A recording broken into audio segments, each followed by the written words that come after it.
Hi, happy Friday. So wrapping up this week's videos on social awareness, the third component of emotional intelligence. And each series of videos I've wrapped up with the fifth video and the end of my newsletters saying making it real. So how do you take social awareness, all the things we've talked about this week, and make it real in both your personal and professional life? The first thing is to remember to use the person's name when you start a conversation and during the conversation. That tells the person that you are talking to them and you know who you're talking to. So it builds a relationship. And then the thing to remember is the pause.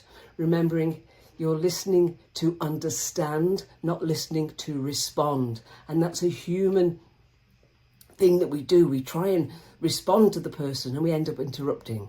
So pause. Do not interrupt.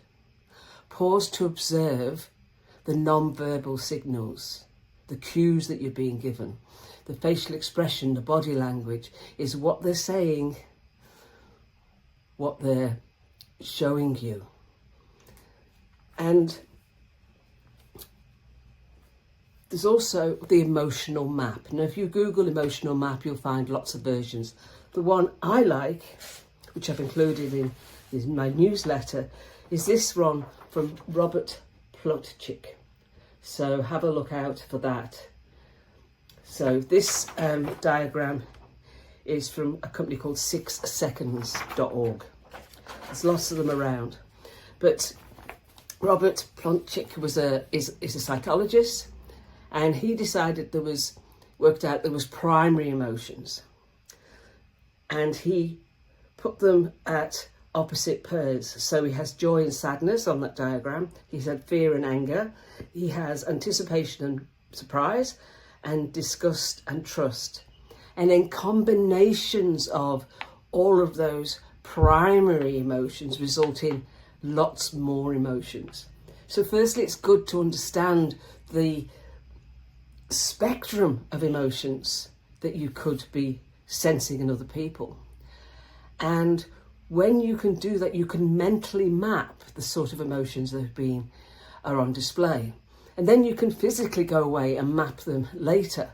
So you've got a record of the emotions that were being shown during that conversation, making you more socially aware about what is going on. And I've described that model in this week's newsletter.